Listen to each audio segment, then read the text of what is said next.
Hey, what's going on, guys? It's Bagas here, and today I'm going to be ranking my top 10 favorite dinosaurs.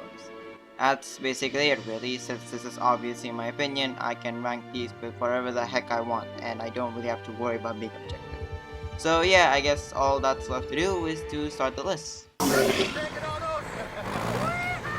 Let's start off with the classic Triceratops. Out of all the herbivore groups, the Ceratopsians have always been one of my favorites. I like how they look with the horns and the frill, and just the sheer variation of each species in the family. While there are many Ceratopsians I can choose from, I decided to go with Triceratops because to me, it is the first dinosaur I think about when you mention Ceratopsians, and for good reason.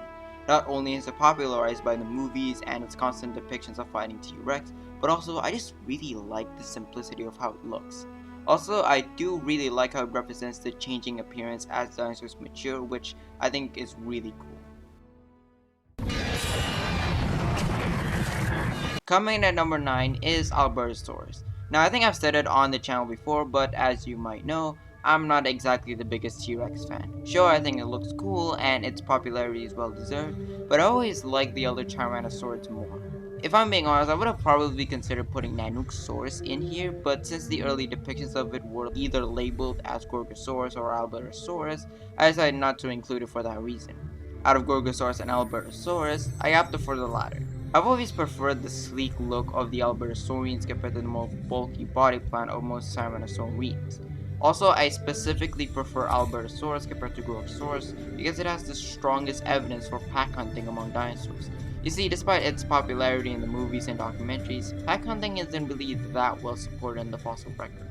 26 individual Albertosaurus specimens were discovered in the dry island bone bed of various sizes and ages, which provides one of the strongest evidence in support of pack hunting. Also, correct me if I'm wrong, but I believe that this discovery is one of the main reasons why we see so many depictions of Tyrannosaurids as pack hunting animals. So in a way, we have to kind of thank the discovery of Albertosaurus fossils in the dry island bone bed for that. At number 8, we have Baryonyx. The Spinosaurids have always been an interesting group of dinosaurs. From their large arms and crocodile-like skull to their fish-eating tendencies, they're a fascinating bunch of animals. Baryonyx is basically the basic body plan of this group, with the addition of its signature large claw and its first finger. I just really like how it looks, and I honestly think the Spinosaurids and other potential fish-eating dinosaurs should be more explored in documentaries because they're just such an interesting group of dinosaurs that doesn't get enough recognition. A dromaeosaur was bound to make it onto the list, and I chose Utahraptor for the number 7 spot. Of course, it is the largest of the dromaeosaurids, so that automatically makes it cool, and actually a more accurate representation of the Jurassic Park velociraptors. Also, it has surprisingly made a lot of appearances out of all the dromaeosaurs, probably second only to Velociraptor, which ironically enough makes it more memorable for me because I've always been the type of guy who doesn't necessarily prefer the most popular thing unless I have some personal connection with it. Also, Utahraptor is the official state fossil of Utah, which makes sense, I mean it's in the name, but it's a cool title for it. When it comes to dinosaurs, I've always liked the weird ones, and none are quite as weird as our number 6 entry, Deinocheirus. Named after its frankly ginormous hands, almost every inch of this dinosaur's anatomy is odd. From those previously mentioned giant 3-clawed hands, to its duck-billed snout, to its hump, and the fact that it's an Ornithomimosaurian, the same group which contains Gallimimus and Ornithomimus. Yeah, basically this dinosaur is weird from top to bottom. But hey, that's why I love it so much. It's just such a unique species that looks like an experiment that combines aspects from several different animals and combines them into this one-of-a-kind dinosaur. Also, I really like the scene it had in Prehistoric Planet and its inclusion in Amazing Dino World, so that's definitely a plus. Now, while I may personally not like T-Rex as much as the average guy, that's not to say I don't like the big carnivores because entering the top 5 is Mapusaurus. I've always liked the Carcharodontosauridae family because of their sleek yet big look to them. To be honest, I was debating whether to put Mapusaurus or Acrocanthosaurus on the spot because I like them both, but I chose the former because it simply makes more appearances and therefore it's more memorable to me. Look, I know, I've clowned on Giants of Patagonia, but honestly, it wasn't even that bad. I was just severely disappointed. and the Maposaurus interpretation in it I actually quite like, so yeah. I also really like the one in Planet Dinosaur, and I just really like how it looks. Also, I mean, if your family name is the Shark-Toothed Lizards, do you need any more reason to be cool? The cold-crested lizard makes it into the number 4 entry. It's one of the few dinosaurs found in the coldest and most inhospitable continent, being obviously Antarctica. Yes, back then in the Jurassic it was much warmer than the frozen wasteland it is today, but the fact that it has that distinction is cool, no pun intended. Also, fossils in Antarctica are really hard to find and uncover, so the fact that it was ever discovered is another aspect that makes it awesome. Also, just like how it looks, with the crest, it's so stylish, and hey, I would be lying if I said the ice-breathing dinosaur king Cryolophosaurus didn't have some part to play in why I like this ice king. Literally, I mean, it has a crown and lives in what is now an icy region.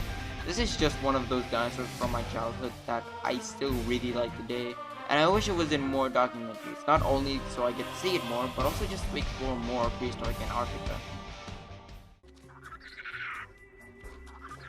If you can't tell already, I do tend to like dinosaurs that live in colder regions, which is why going into the top 3, we have the Alaskan Troodontic. Now, if I were to make this list a few years ago, this spot would have probably just been named Troodon, since that was the name associated with this species, but since Troodon is a wastebasket taxon and a dubious genus, calling it the Alaskan Troodontic would be more accurate. I love the concept of dinosaurs living in colder climates, and especially in the Arctic, where for like 4 months, I think, it's stuck in perpetual nighttime. Also, the March of the Dinosaurs version has definitely made me like it a lot, and I absolutely love that interpretation of it.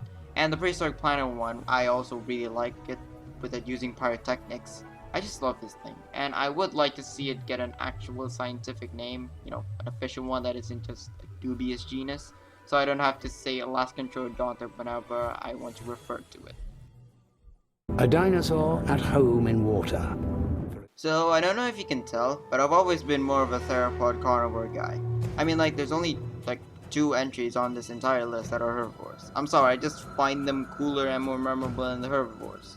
But, in the top 2 is also special because it is Spinosaurus. As I've said before when talking about baryonyx, Spinosaurus have always been fascinating to me. But Spinosaurus is even more so because of its rich human history and how little we know about it. I mean, the Spinosaurus holotype, for one, found by Ernst Stromer, got blown up in World War II, and for several decades after, we've only found fragmentary fossils until 2014, I think it was, when Izar Ibrahim found the new, more complete Spinosaurus that showed it had disproportionately short hind limbs, and the 2020 discovery of the tail fin, and the recent 2022 study that showed Spinosaurus could have indeed hunted fish underwater. It feels like with every new discovery and study on Spinosaurus changes our perception of what this animal is, and that's why I find it so fascinating. Also, I mean, it just looks cool, and with the whole crocodile-like head and the sail and now the tail fin. It's just a very interesting dinosaur that keeps on changing whenever a new discovery is made. Al is frequently wounded in such situations. You all probably expected this, but my absolute favorite dinosaur is Allosaurus. I've said it before, but ever since I watched Bella the Big Al all those years ago, I've fallen in love with Allosaurus. First of all, I just really like how it looks. It's a simple body plan with those small horn-like protrusions above and in front of the eyes, and with its proportionally longer arms than most large carnivore dinosaurs. Also, I watched Dinosaur King a lot when I was younger, and I absolutely love the Allosaurus design in that show. And in fact, I like most, if not all, Allosaurus designs in documentaries and games and shows and movies. But the one thing that fascinates me maybe the most is the sheer number of Allosaurus remains with injuries and healed ones at that. I mean, the most famous one, Big Al himself, is found with several injuries that while he didn't manage to heal from all of them, is still a fascinating case study, so much so that the BBC made an entire show around the life of it. Then there are several other Allosaurus remains with healed injuries. I just love Allosaurus, and honestly, I don't think I need to say any more. I just really love it. So I hope you guys enjoyed the video. If you did, be sure to leave a like and subscribe. And my god, this has been a very, very long recording session. I think I've been here for almost an hour. It's been a long recording session. Like you wouldn't expect it, but these top 10s probably take the most time to record out of any single video. Because you gotta understand, I have at least 12 separate files that I have to record. So, yeah. They're easier to edit, but like it's a pain to record them. It takes so long. But anyways, yeah.